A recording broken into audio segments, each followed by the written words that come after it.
Hey friends, we're reading Where the Red Fern Grows. This is by Wilson Rawls, and we are in chapter 2. I suppose there's a time in practically every young boy's life when he's affected by that wonderful disease of puppy love. I don't mean the kind a boy has for the pretty little girl that lives down the road. I mean the real kind. The kind that has 4 small feet and a wiggly tail and sharp little teeth that can gnaw on a boy's finger. The kind a boy can romp and play with, even eat and sleep with. I was 10 years old when I first became infected with this terrible disease. I'm sure no boy in the world had it worse than I did. It's not easy for a young boy to want a dog and not be able to have one. It starts gnawing on his heart and gets all mixed up in his dreams. It gets worse and worse until finally it becomes almost unbearable. If my dog wanting had been that of an ordinary boy, I'm sure my mother and father would have gotten me a puppy. But my wants were different. I didn't want just one dog. I wanted 2. And not just any kind of dog. They had to be a special kind and a special breed. I had to have some dogs. I went to my father and had a talk with him. He scratched his head and thought it over. "Well, Billy," he said, "I heard that old man Hatfield's collie is going to have pups. I'm sure I can get one of them for you." He may as well have poured cold water on me. "Papa," I said, "I don't want an old collie dog. I want hounds, coon hounds, and I want 2 of them." I could tell by the look on his face that he wanted to help me, but he couldn't. He said, "Billy, those kinds of dogs cost money, and that's something we just don't have right now. Maybe someday when we can afford it, you can have them, but not right now." I didn't give up. After my talk with Papa, I went to Mama. I fared no better there. Right off, she said I was too young to be hunting with hounds. Besides, a hunter needed a gun, and that was one thing I couldn't have. Not until I was 21, anyway. I couldn't understand it. There I was, sitting right in the middle of the finest hunting country in the world, and I didn't even have a dog. Our home was in a beautiful valley, far back in the rugged Ozarks. The country was new and sparsely settled. The land we lived on was Cherokee land, allotted to my mother because of the Cherokee blood that flowed in her veins. It lay in a strip from the foothills of the mountains to the banks of the Illinois River in northeastern Oklahoma. The land was rich, black, and fertile. Papa said it would grow hair on a crosscut saw. He was the first man to stick the cold steel point of a turning plow into the virgin soil. Mama had picked the spot for our log house. It nestled at the edge of the foothills in the mouth of a small canyon and was surrounded by a grove of huge red oaks. Behind our house, one could see miles and miles of the mighty Ozarks. In the spring, the aromatic scent of wildflowers, redbuds, pawpaws, and dogwoods drifting on the wind currents spread over the valley and around our home. Below our fields, twisting and winding, ran the clear blue waters of the Illinois River. The banks were cool and shady. The rich bottomland near the river was studded with tall sycamores, birches, and box elders. To a 10-year-old country boy, it was the most beautiful place in the whole wide world, and I took advantage of it all. I roamed the hills and the river bottoms. I knew every game trail and the thick cane brakes, and every animal track that was pressed in the mud along the riverbanks. The ones that fascinated me the most were the baby-like tracks of a river coon. I'd lie for hours examining them. Before leaving, I'd take a switch and sweep them all away. These I called my trail looks. The next day I'd hurry back, and sure enough, 9 times out of 10, there in the clean-swept ground, I would again find the tracks of a ringtail coon. I knew he'd passed over the trail during the night. I could close my eyes and almost see him, humped up and waddling along, fishing under the banks with his delicate little paws for crawfish and frogs and minnows. I was a hunter from the time I could walk. I caught lizards on the rail fences, rats in the corn crib, and frogs in the little creek that ran through the fields. I was a young Daniel Boone. As the days passed, the dog-wanting disease grew worse. I began to see dogs in my sleep. I went back to my father and mother. It was the same old story. Good hounds cost money, and they just didn't have it. My dog wanting became so bad I began to lose weight, and my food didn't taste good anymore. Mama noticed this and she had a talk with Papa. "You're gonna have to do something," she said. "I never saw a boy grieve like that. It's not right. Not right at all." "I know," said Papa, "and I feel just as badly as you do, but what can I do? You know we don't have that kind of money." "I don't care," said Mama. "You've got to do something. I can't stand to see him cry like that. Besides, he's getting to be a problem. I can't get my work done. He follows me around all day long begging for hounds." "Well, I offered to get him a dog," said Papa, "but he doesn't want just any kind of dog. He wants hounds, and they cost money. Do you know what the Parker boy paid for those 2 hounds they bought? $75. If I had that much money, I could buy another mule. I sure do need one." I'd overheard this conversation from another room. At first it made me feel pretty good. At least I was getting to be a problem. Then I didn't feel so good. I knew my mother and father were poor and didn't have any money. I began to feel sorry for them and myself. After thinking it over, I figured out a way to help. Even though it was a great sacrifice, I told Papa I decided I didn't want 2 hounds. 1 would be enough. Well, I saw the hurt in his eyes. It made me feel like someone was squeezing water out of my heart. Papa set me on his lap, and we had a good talk. He told me how hard times were, and that it looked like a man couldn't get a fair price for anything he raised. Some of the farmers had quit farming and were cutting railroad ties so they could just feed their families. If things didn't get better, that's what he'd have to do. He said he'd give anything if he could get some good hounds for me, but there just didn't seem to be any way he could right then. I went off to bed with my heart all torn up in little pieces, and I cried myself to sleep. The next day, Papa had to go to the store. Late that evening, I saw him coming back. As fast as I could, I ran to meet him expecting a sack of candy. Instead, he handed me 3 small traps. If Santa Claus himself had come down out of the mountains, reindeer and all, I would not have been more pleased. I jumped up and down and cried a whole bucket full of tears. I hugged him and told him what a wonderful Papa he was.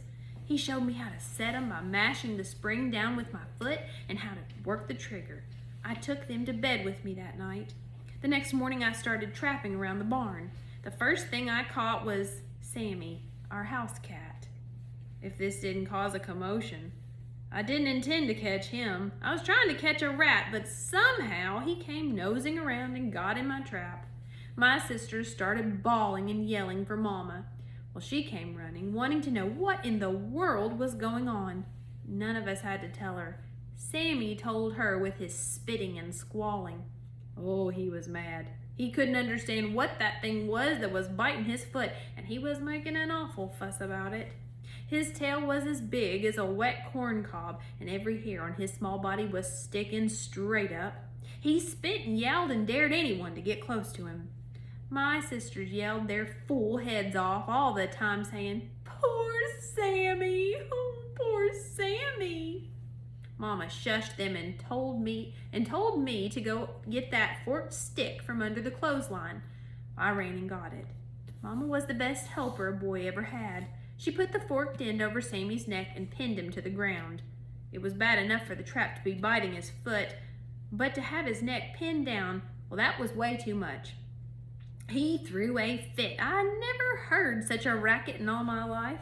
It wasn't long until everything on the place was all spooked up. The chickens started cackling and flew way up on the hillside. Daisy, our milk cow, all but tore the barn lot up and refused to give any milk that night. Sloppy Ann, our hog, started running in circles, squealing and grunting. Sammy wiggled and twisted. He yowled and spit, but it didn't do him any good. Mama was good and stout. She held him down, tight to the ground. I ran in and put my foot on the trap spring, mashed it down, and released his foot. With one loud squall, he scooted under the barn. After it was all over, Mama said, "I don't think you'll have any more trouble with that cat. I think he's learned his lesson." How wrong Mama was. Sammy was one of those nosy kind of cats. He would lie up on the red oak limbs and watch every move I made. I found some slick little trails out in our garden down under some tall hollyhocks. Thinking they were game trails and not knowing they were Sammy's favorite hunting trails, I set my traps. Sammy couldn't understand what I was doing out there, messing around his hunting territory, so he went to investigate. It wasn't long until I had him limping with all 4 feet. Every time Papa saw Sammy lying around in the warm sun with his feet wrapped up in turpentine rags, he would laugh until big tears rolled down his cheeks. Mama had another talk with Papa. She said he was going to have to say something to me because if I caught that cat one more time, it would drive her out of her mind. Papa told me to be a little more careful where I set my traps. Papa, I said, I didn't want to catch Sammy, but he's the craziest cat ever I saw. He sees everything I do and just has to go sniffing around. Papa looked over at Sammy. He was lying all sprawled out in the sunshine with all 4 paws bandaged and sticking straight up. His long tail was swishing this way and that. You see, Papa, I said, he's watching me right now, just waiting for me to set my traps. Papa walked off toward the barn. I heard him laughing, fit to kill. I had finally got too tough for Sammy. He left home. Oh, he came once in a while, all long and lean looking, but he never was the same friendly cat anymore.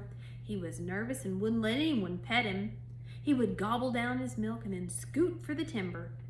Once I decided to make friends with him because I felt bad about catching him in my traps.